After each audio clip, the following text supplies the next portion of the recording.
Aloha all and welcome back to Let's Play Sly 2 Bandit Thieves. I'm Paper Mario Guy.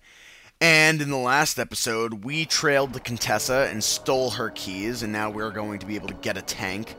And that's all swell and dandy and good.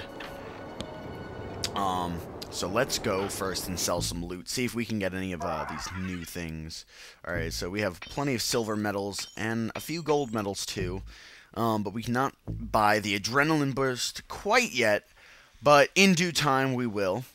The alarm clock actually would have been a fantastic item to have for the last mission, but I failed to actually come over here and buy that, which is kind of dumb, because you need noise, and that actually would have been quite good. But alas, no harm, no foul. So we're actually just gonna hold on to our thing until we can get the adrenaline burst, I think, because that's the most expensive, and thus probably going to be the most difficult one to get if we don't get it, now. And we're trying to, stay kind of up to date. Oh, hello. You heard that from all the way back there. You have some keen ears, Mr. Hawkman. Mr. Hawkman. You're not even a hawk. You're a vulture. You're not even cool enough to be a hawk. You're a disgusting, conniving... You're just terrible. You're just a vulture. Vulture is like my least favorite, Spider-Man villain. I remember when I used to play Spider-Man, the first Spider-Man game for the PS2. I hated the Vulture. He was such a bastard. I could never beat him, and... oh, it's just terrible.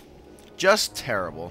But anyway, we've not done anything, so we gotta go back the other way. Actually, silly me just walking around. Alright. That stinks, because I was going to pickpocket that guy, too. I want to try getting some more money, because I haven't been getting any of the fine art pieces, or really pickpocketing all that much. See, normally when I play by myself, I do pickpocket quite a bit, but, I feel like it takes up some unnecessary time during the recordings, so that's not really why, that's really why I don't pickpocket as much as, maybe I would. But, I don't know. I don't know if you guys would like to see more pickpocketing. I love the aspect of the game, but to watch, I don't know, maybe it's not the most interesting. Okay, that was dumb. But it's okay, we could run away. I actually had another question while we're making our way to our next area. Starting with Grand Theft Auto Vice City back last March, I started removing, episode titles to the, to my Let's Plays, just because, I don't know, like, it was becoming, kind of annoying to try to come up with an episode title for each, individual episode. And so far, I haven't really thought about it, but, I've been, just thinking about it recently, and I didn't know if there was anybody out there who actually wanted me to bring back episode titles. I don't know how much it actually, does for people. I mean, to me, it's really not that big of a deal, and I really don't have an issue going back to creating them, but I'm not going to start doing it unless people, want me to. And by the same token, I started to, get rid of, the word Let's Play in my title. And that I did because I feel like it's just easier to, see in your homepage. But I'll get into that in a little bit. Okay, Sly, that's it. The Contessa's giant attack robot. Look, Bentley, with all due respect, it looks an awful lot like a water tower. Don't be fooled. That's what she wants you to think. If we try to free Murray while that thing is operational, why... What, we'll have plenty of fresh drinking water? I'm serious, Sly. Of course. I do owe you one. The lightning rods around the prison are designed to draw lightning strikes away from the water tower. Giant attack robot. Uh-huh, yeah. By turning the wheels on the rod, you should be able to redirect the electrical current away from its ground wire, rendering it useless. Follow the lightning strikes to locate all 5 rods. Okay, so you want me to break the ground circuit on all these lightning rods so that a bolt will strike and destroy the giant attack robot posing as a water tower. That's an accurate summation. Kind of ridiculous, but, you know, maybe Bentley's onto something, I don't know. But this is a pretty basic mission. It's not very difficult, and it takes, like, really no time if you know where you're going. If you don't know where you're going, it might take a little bit longer than you would perhaps like. But most of the lightning rods can be found by just looking into the sky, really. The lightning strikes actually will direct you, so Bentley wasn't lying. He wasn't just, you know, putting you out on your own. That is actually how you're supposed to find these things. So we got another gold medal, actually, which is nice. Because I was just, you know, I literally was just talking about the fact that, you know, I should probably be getting some more, you know, money so I can make sure that I have all the upgrades. Because I, of course, am trying to go for as close to 100% run as I can. I think I can get 100%. I think I've gotten it in, you know, in the past. But, you know, I want to show everything. I want to show off all the upgrades, and I want to show off all these wonderful things that Sly 2 has to offer. I believe you will get hurt, by the way, if the lightning strikes while you're, like, right next to it. Obviously, if you disable it, then it will not, but I think if you don't, like, do it in time and it strikes there, you will actually, get hurt. So watch out for that.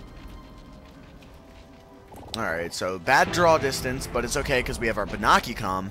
So, the way that I like to do this is, there's 5 of them, but I believe 2 of them are over to the right area where you see those lightning strikes over there. So I'd like to take the top ones out first, just because they're, I don't know, I feel like it's a more convenient thing to do. Yeah, I think it's, in the long run, it will make things go, more quickly. Alright, where is this wire going from, actually? That's what I meant to say. But, what I was saying before, you know, I had to listen to that little cutscene, is, yeah, I mean, I took out the word Let's Play in my videos, mainly because I felt, especially with the last setup, the last layout that YouTube had, that it just made it easier to see, like, specifically what episode you were going to be watching, and I felt that that was, you know, you know, I say Let's Play at the beginning of, every video, so it's not like, you know, it's too much of a shock. You pretty much know what you're getting into. I just don't feel like you know, the word Let's Play is that necessary anymore in my video titles. So I just decided to drop it. But I mean, as far as, like, you know, the cool little creative title things, like, you know, I did enjoy making them for a while, but it just wound up becoming, you know, more of a hassle than anything, so I stopped. But I didn't know if there was any desire for that to come back. I feel like it entices people to click on the video a little bit more, too. And I don't know how accurate I am with that, but that's also kind of why I've been thinking about it, because, you know, I'm trying to entice my viewers in any which way I can, you know. Obviously, my main strategy is with my commentary, and then, you know, secondary would be, you know, my game choice. But, you know, when those things fail, you know, any little thing will help to entice and, you know, get people to click. Because I always want to expand my audience, you know. I love the fans that I currently have, and I'm sure there's tons more people out there who would possibly enjoy my work, and I would possibly enjoy their comments and their, you know, their participation in one of my favorite hobbies. So that's kind of why I've been thinking about it. So I was just kind of getting some feedback of whether or not you guys actually like the titles, or if you missed them, or whatever. I mean, I haven't had them for well over a year at this point, but I didn't know if it was time for them to, you know, come back or something. But anyway, we are right on our way to the final area of lightning rod strikes. I don't know, I lost my train of thought there for a second. But now we're gonna find out if that really is a If that really is an attack robot, or if Bentley's just pulling our chain. Alright, we're gonna let it strike again. You gotta watch out for this last one, because the lightning strike does hurt, and you don't want to die. You really don't want to die. Like I said, giant attack robot. Okay, so Bentley was right. He wasn't just being an evil genius or a mad genius. He actually knew what he was talking about. But it just sucks because, that just fuels Bentley's ego. That's something I've noticed across this Let's Play. I never noticed it before, but Bentley has a huge ego. I mean, seriously, this guy has no problem tooting his own horn all the time. And yeah, he comes up with some awesome plans. I'll give him that. But I mean, it's mainly Sly who does all the work. I mean, granted, Sly may not be able to do any of this work without Bentley's, genius plans, but still. Bentley, how often does Bentley go out into the field? Not very often. That's, but Bentley has such a huge ego. It's crazy. Ooh, I think I'm gonna die. No, I'm not, because I have my methods. But yeah, Bentley just has a massive ego. It's, it's crazy. I don't know where he got it from, but he needs to take a chill pill with it. Definitely needs to take a chill pill with it. I guess that's something else I could ask you guys. Who is your favorite member of the Sly gang so far? I mean, we know Bentley, we know Murray, and we know Sly, and we know him pretty well at this point. We're 4 chapters into this game, and especially if you've watched my Sly 1 project, which if you haven't, I highly suggest going and checking out. But, we know all these guys already, and I was wondering who your favorite character is, because I can almost guarantee that Sly is not everybody's favorite. And if Sly is everybody's favorite, then, I guess that makes sense. I mean, Sly's my personal favorite. I think he's just so suave and so smooth. I wish I could be Sly Cooper. Minus the raccoon part, of course.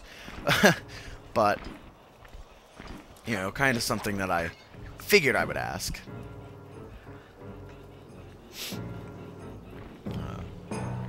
We're making our way up once again, and we need to make our way over there to code capture. So we're gonna hop over this way. I think code capture is on the it's right over there. So we actually we want to make our way onto that center platform, because otherwise it's gonna be kind of a pain in the neck to try to get over there. Thankfully there, oh no, fell off. That's not good. Whatever. Actually, it's not so hard to get up here. What am I talking about? That's right here. Sly, I need your help getting a handle on the Contessa's encryption algorithm. I'd love to, pal, but I have no idea what you're talking about.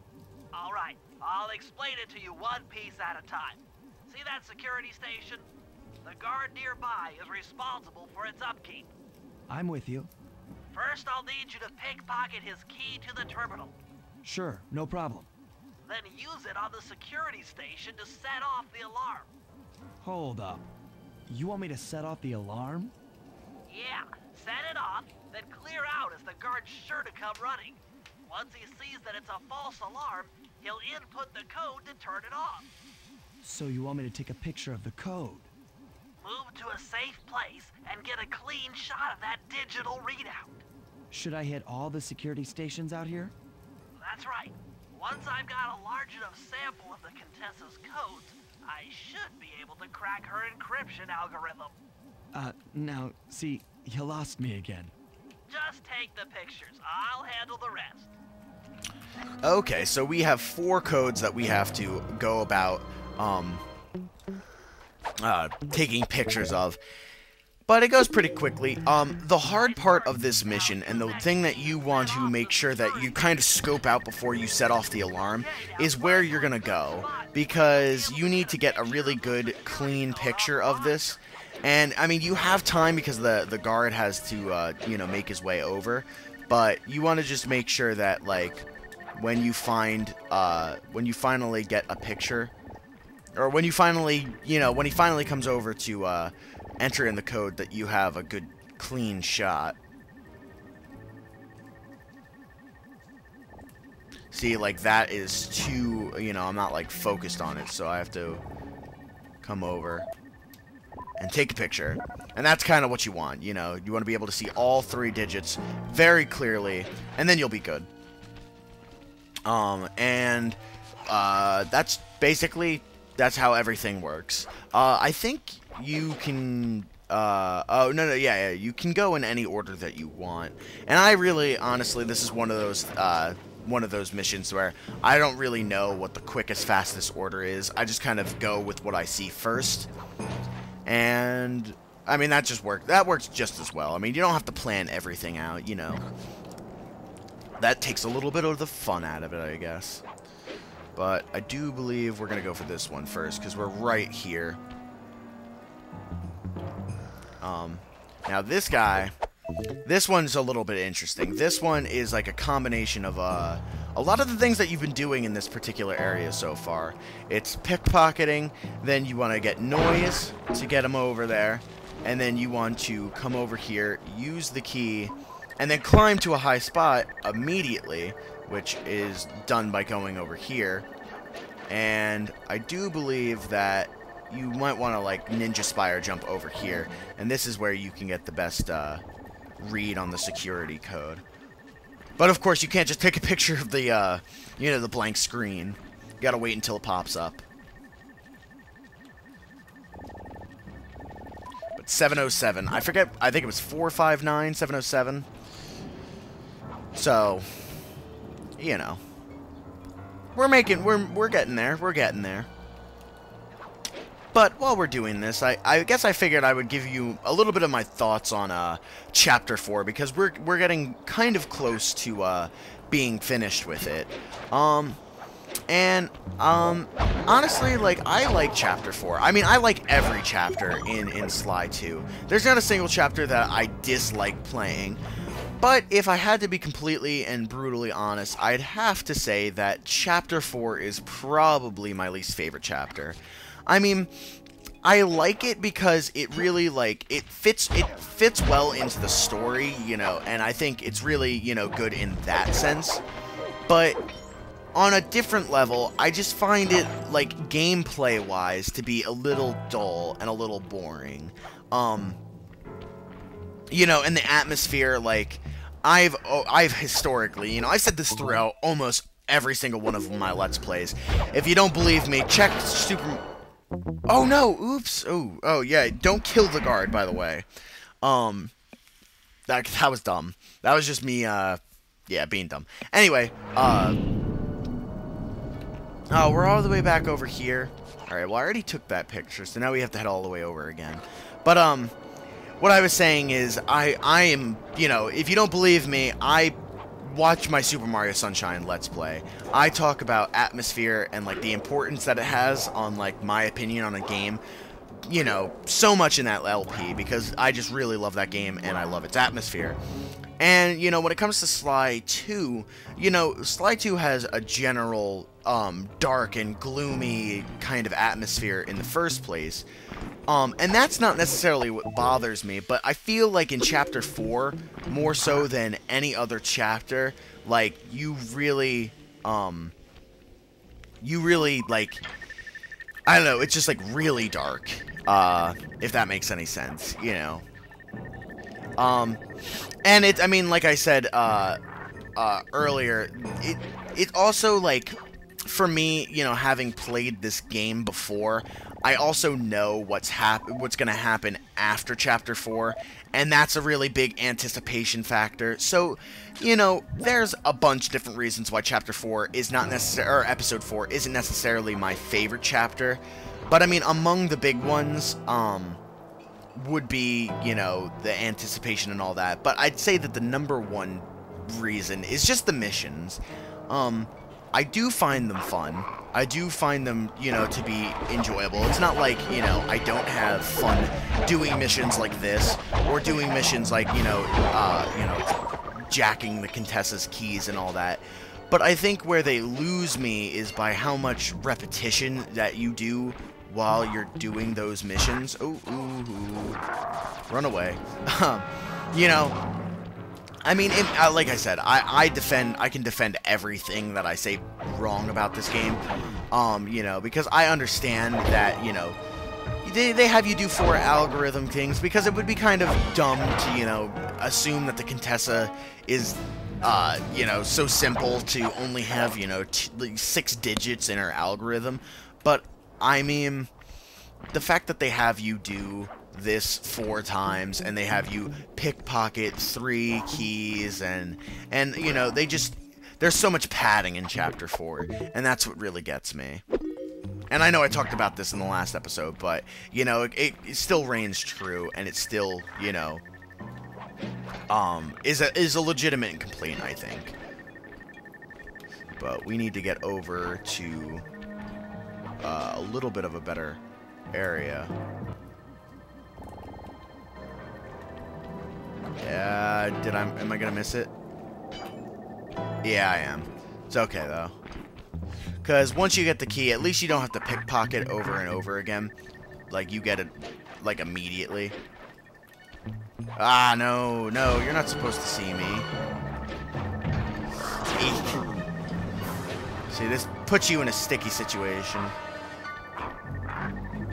Although, even though it is a sticky situation, I think if you just, like, kind of wait it out, he winds up coming back to, fix the alarm anyway.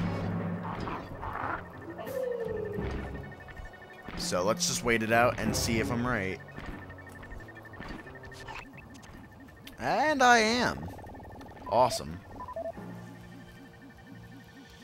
And there we go. Final security code. That should be enough codes. Nice work, partner.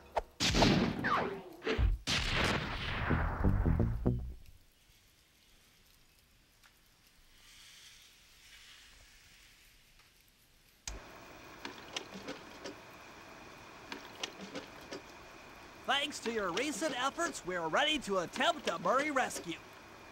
I call this plan the Trojan Take. Step 1. We use the Contessa's keys to steal one of her tanks.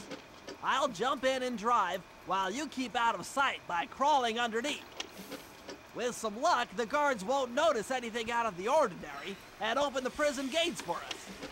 We casually roll in and then blast the security doors to Murray's cell block. Once inside, you'll need to improvise your way up to the guard control center and open the doors leading down to solitary confinement. Let's hope Murray hasn't cracked under the Contessa's hypnosis.